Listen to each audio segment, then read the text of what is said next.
तो सबको जय मसीह। आज हम देखेंगे परमेश्वर का वचन, प्रार्थना का महत्व। हमारे और आपके जीवन में प्रार्थना का क्या महत्व है। तो हम सबसे पहले पढ़ेंगे एस्तेर का पुस्तक और उसका 4 अध्याय का 15 से लेकर 17 तक आप लोग देख सकते हैं। तो यहाँ लिखा है कि तू जाकर, एस्तेर ने अपने भाई से, मुर्दकै से कह रही है कि तू जाकर सूसन के साथ सब यहूदियों को इकट्ठा कर और तुम सब मिलकर मेरे नियमित उपवास करो। 3 दिन 3 रात न तो कुछ खाओ और न कुछ पियो, और मैं भी अपनी सहेलियों सहित उसी रात उपवास करूंगी। और ऐसी दशा में मैं नियम के विरुद्ध राजा के पास भीतर जाऊंगी, और यदि नाश हो गई तो हो गई। मतलब एस्तेर मुर्दकै के खिलाफ जो लोग साजिश कर रहे थे उनको बचाने के लिए वो क्या कर रही थी, वो उपवास प्रार्थना करने के लिए सोची। जैसे ही उसके कान में ये बात पता चला कि उसके समाज के लोगों के उसके साथ, उसके अपने लोगों के साथ कुछ हानि का प्लान वहाँ का कुछ लोग मिल करके बना रहे हैं और राजा के कान को क्या कर रहे हैं, वो भर रहे हैं। तो यहाँ पे ये क्या करती है कि उसी समय बोलती है कि तुम जाओ और सारे यहूदियों को इकट्ठा कर लो और तुम सब मिलकर मेरे नियमित, मतलब जैसा मैं तुमको बताती हूँ, उपवास करो। 3 दिन 3 रात बिना कुछ खाए बिना कुछ पिए प्रार्थना करते रहो, और मैं भी अपने सहेलियों के साथ क्या करूँगी, प्रार्थना करूँगी। तो उसका कहने का मतलब था कि वो भी अपना सहेलियों के साथ प्रार्थना करेगी, और अपने भाई को भी, मुर्दकै को भी वो बोल रही थी कि जाओ और तुम भी ऐसा करो। और मैं राजा के विरुद्ध, यहाँ कह रहा है कि ऐसे ही दशा में मैं नियम के विरुद्ध, मतलब ऐसे ही उपवास प्रार्थना के दशा में ही हम राजा जो नियम बनाया है उसके विरुद्ध जाकर राजा के पास भीतर जाऊंगी, और यदि नाश हो गई तो हो गई।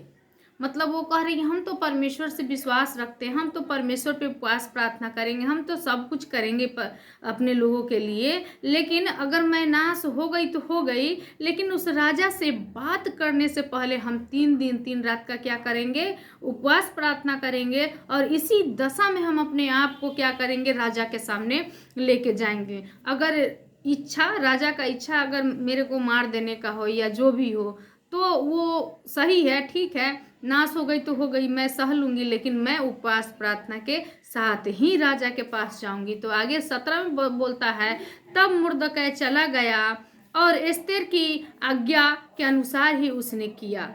मतलब तब मुर्दकै क्या है, वहां से चला जाता है और एस्तेर की आज्ञा के अनुसार ही करता है। और जब वो ये मुर्दकै एस्तेर की आज्ञा के अनुसार करता है तो राजा के सामने सच्चाई को परमेश्वर लाता है, और राजा की आंखें खुल जाती हैं, और ये एस्तेर की बातों को मानता है, और सच्चाई उस पर परमेश्वर क्या करते हैं, प्रकट करते हैं। हालेलुया। तो मेरे प्यारो, परमेश्वर का नाम का महिमा। प्रार्थना का ये महत्व है कि जब हम प्रार्थना करते हैं, जब हम उपवास के साथ प्रार्थना करते हैं या जैसे भी प्रार्थना करते हैं, लेकिन जब हम विश्वास के साथ करते हैं तो हमारा प्रार्थना का क्या है, ये महत्व होता है कि हर एक बंधन हमारे जीवन से टूटते हैं, हर एक शत्रु मिटा दिए जाते हैं, और जो काम नहीं होने वाला हो, जो काम नहीं हो रहा है, जिस काम में बाधाएं हैं, वो काम भी परमेश्वर करते हैं। क्योंकि जब हम लोग पुकारते हैं परमेश्वर को, जब हम श्रद्धा के साथ, विश्वास के साथ परमेश्वर के सामने अपने आप को उपस्थित करते हैं, तो निश्चय है कि हमारे प्रार्थनाओं को स्वर्ग में सुन लिया जाता है। तो हम एक और वचन को देखेंगे, एक और प्रार्थना वीर के विषय में जानेंगे। पहला इतिहास 4 और उसका 10 पद में कहता है, और याबेस ने इज़राइल के परमेश्वर को यह कहकर पुकारा कि भला होता कि तू मुझे सचमुच आशीष देता और मेरा देश बढ़ाता, और तेरा हाथ मेरे साथ रहता, और तू मुझे बुराई से ऐसा बचाए रखता कि मैं उससे पीड़ित न होता। और जो कुछ उसने मांगा वो परमेश्वर ने उसे दिया। हालेलुया, परमेश्वर का नाम का महिमा। यहाँ याबेस ने इस्राएल के परमेश्वर को ये सारी बातें कह रहा है। यहाँ याबेस ने ये प्रार्थना, ये विनती को कर रहा है परमेश्वर के सामने कि हे परमेश्वर, भला होता कि तू मुझे सचमुच में क्या देता, आशीष देता, मेरे जीवन में एक बरकत को ला के देता, मेरे जीवन में एक मतलब बढ़ती को ला के देता, मेरे कमी को, मेरे घटी को आप क्या करते, पूरा कर देते। और क्या कहता है कि वो पुकारा और भला होता कि मुझे सच में आशीष देता और मेरा देश को भी बढ़ाता। मतलब वो अपने देश के लिए भी प्रार्थना कर रहा है कि मेरा देश भी बढ़ता, हर प्रकार की आशीषों से, हर प्रकार की ज्ञान बुद्धि की बातों से मेरा देश भी बढ़ता और मुझे भी आशीष मिलता। और कह रहा है तेरा हाथ मेरे साथ साथ रहता और तू मुझे बुराई से ऐसा बचाए रखता कि मैं उससे पीड़ित न होता। मतलब इससे बार बार परमेश्वर के विरुद्ध कहीं ना कहीं जिस प्रकार का ये प्रार्थना कर रहा है उससे कहीं ना कहीं गलतियां हो रही थी, कहीं ना कहीं पाप हो रहा था। तो ये इन सारी बातों को किसी मनुष्य के सामने नहीं बल्कि परमेश्वर के सामने खोल के रख रहा है, परमेश्वर के सामने ये प्रकट कर रहा है कि हे परमेश्वर, कितना भला होता कि मेरे जीवन में ये सारी बातें होती और तू मुझे बुराई से ऐसा बचाए रखता कि मैं उससे पीड़ित न होता। और जो कुछ उसने मांगा वो परमेश्वर ने उसे दिया। हालेलुया। ये परमेश्वर के सामने अपने बुराई के लिए प्रार्थना किया, परमेश्वर के सामने अपने देश के बढ़ती के लिए प्रार्थना किया, परमेश्वर के सामने अपने आशीष के लिए प्रार्थना किया। और एंड में परमेश्वर का वचन कहता है, खुद उसने गवाही देता है कि उसने मांगा और परमेश्वर ने उसे दिया। हालेलुया। मेरे प्यारो, जब हम परमेश्वर के सन्मुख जाते हैं, जब हम परमेश्वर से मांगते हैं, सच में हमारा परमेश्वर माँ से भी ज़्यादा प्रेम करने वाला, वो हमें देता है। ऐसा नहीं है कि हमारा प्रार्थना का उत्तर नहीं मिलता है, किसी का जल्द मिलता है, किसी का कुछ लेट हो जाता है, लेकिन आप व्याकुल ना हो, क्योंकि परमेश्वर का वचन कहता है यूहन्ना का पुस्तक 14 अध्याय के पहला पद में कि तुम्हारा मन व्याकुल ना हो, तुम मेरे पिता परमेश्वर पर भी विश्वास रखो और मुझ पे भी रखो। तो हमें परमेश्वर पे जब भी प्रार्थना करें वो विश्वास करें, नहीं तो विश्वास करने वाला का प्रार्थना समुद्र की लहर के समान होती है, जैसा परमेश्वर ने याकूब के पुस्तक पहला अध्याय का 5वां पद में परमेश्वर ने जैसा बोला है। और आगे कहता है 6 में, आगे कहता है योना के विषय में, योना का पुस्तक 2 और उसका 1 और 10 तक है, 10 तक आप लोग पढ़ सकते हैं। यहाँ कह रहा है तब योना ने पेट में से अपने परमेश्वर यहोवा से प्रार्थना करके कहा, मैंने संकट में पड़े हुए यहोवा की दुहाई दी और उसने मेरी सुन ली। और अधोलोक के उदर में से मैं चिल्ला उठा और तूने मेरी सुन ली। मतलब ये अधोलोक में था, ये संकट में था, ये मछली के पेट में था और उसको घोर अंधकार दिखाई दे रहा था, वहाँ पे बदबू था, वहाँ पे बहुत सारा है। मतलब कि उसके दिमाग में क्या चलता होगा कि हम कहाँ मतलब कैद हो गए हैं, एक अंधकार, एक बदबूदार वो गंदगी, वहाँ पे उसको भूख लगता होगा, प्यास लगता होगा, 3 दिन 3 रात। जिस तरह प्रभु यीशु मसीह गर्भ में अधोलोक में गए थे, ठीक उसी प्रकार ये माछ के गर्भ में था। तो यहाँ कह रहा है कि सुन ली है अधोलोक के उदर में, मतलब अधोलोक के पेट में से मैं चिल्ला उठा और तूने मेरी सुन ली। मतलब वो माछ के पेट में वो समझिए कि मर ही गया था और वो अधोलोक, यहाँ बताता है वो अधोलोक के उदर में, उसका मतलब होता है अधोलोक के उदर का मतलब वो मौत के मुंह में, अधोलोक मतलब पृथ्वी के नीचे है, वो उसके अंदर उसके पेट में था। और यहाँ कहता है कि और यहोवा ने मगरमच्छ को आज्ञा दी और उसने योना को स्थल पर उगल दिया। मतलब जब ये पेट में से चिल्ला के चीख के उस उदर में से वहाँ उस मतलब चिल्लाया, चीखा उस गहराई से, उस समुंदर से, तो परमेश्वर ने उसके पेट में उसके चिल्लाहट को, उसकी प्रार्थनाओं को यहाँ स्पष्ट बोलता है। तब योना ने पेट में से अपने परमेश्वर यहोवा से प्रार्थना करके कहा, अपने परमेश्वर से क्या करके कहा, प्रार्थना करके कहा, मैंने संकट में पड़े हुए यहोवा की दुहाई दी और उसने मेरी सुन ली है। अधोलोक की उदर में से मैं चिल्ला उठा और तूने मेरी सुन ली।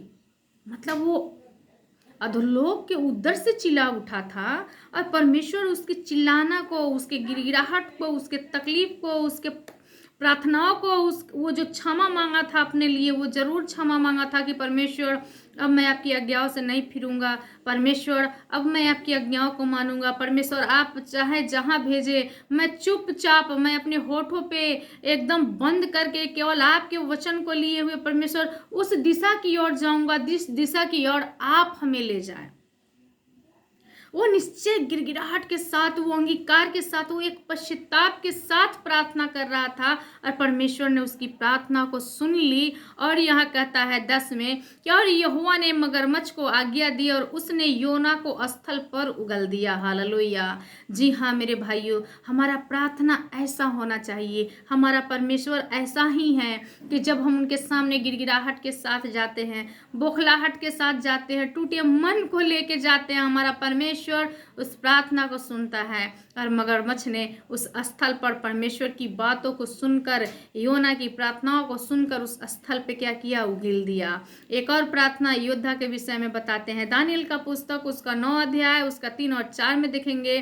तब मैं अपना मुंह परमेश्वर की ओर करके गिड़गिड़ाहट के साथ प्रार्थना करने लगा और उपवास कर टाट पहिने राख में बैठकर वरदान मांगने लगा। क्या मांगने लगा? परमेश्वर से वरदान मांगने लगा।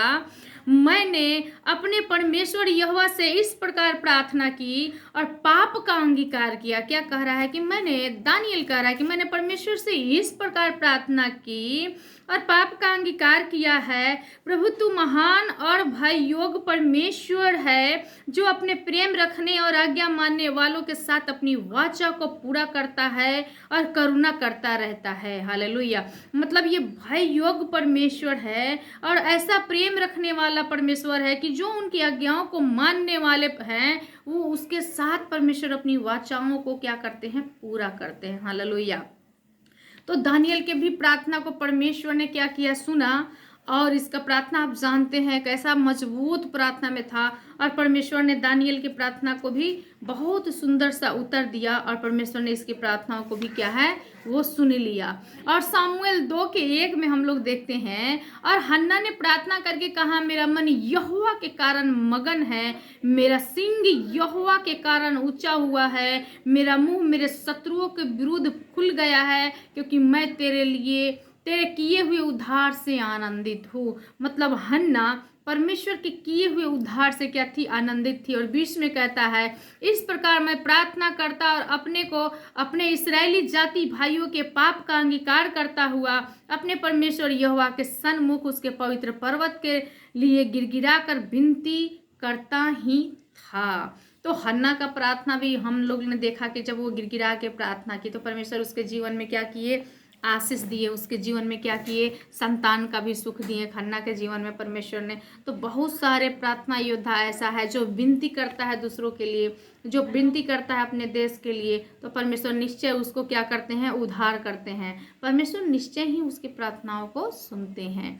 मेरे भाइयों, मैं आपसे विनती करती हूँ कि आप भी अपने आसपास के लोगों के लिए, सारे पास्टर लोग के लिए, हम जैसे दास दासी लोग के लिए प्रार्थना करें। हो सकता है आपके मुंह से ही प्रार्थना सुन करके परमेश्वर आपके देश का या आसपास के देशों का या और हमारे हिंदुस्तान का या हिंदुस्तान के बाहर के लोगों का परमेश्वर उद्धार कर सके। यदि कोई परेशानी में है, आपके आसपास के लोग यदि कोई समस्या में है, कोई दिक्कत में है, तो आप प्रार्थना कीजिए प्रभु यीशु मसीह के नाम से। निश्चय ही प्रभु क्या करेंगे, सुनेंगे और निश्चय ही परमेश्वर क्या करेंगे, उसका उत्तर आपको देंगे। हमारा परमेश्वर कभी भी नहीं छोड़ने वाला परमेश्वर है, उत्तर देने वाला परमेश्वर है।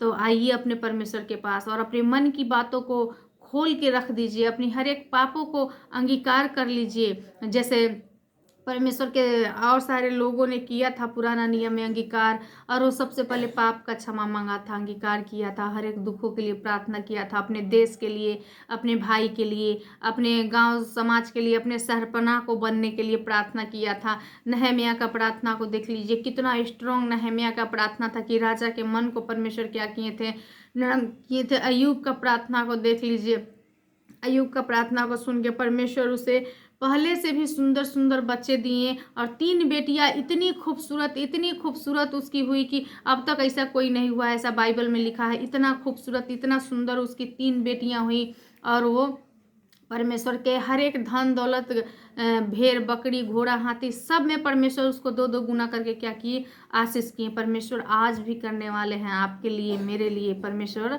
हम लोग को कभी भी छोड़े नहीं हैं।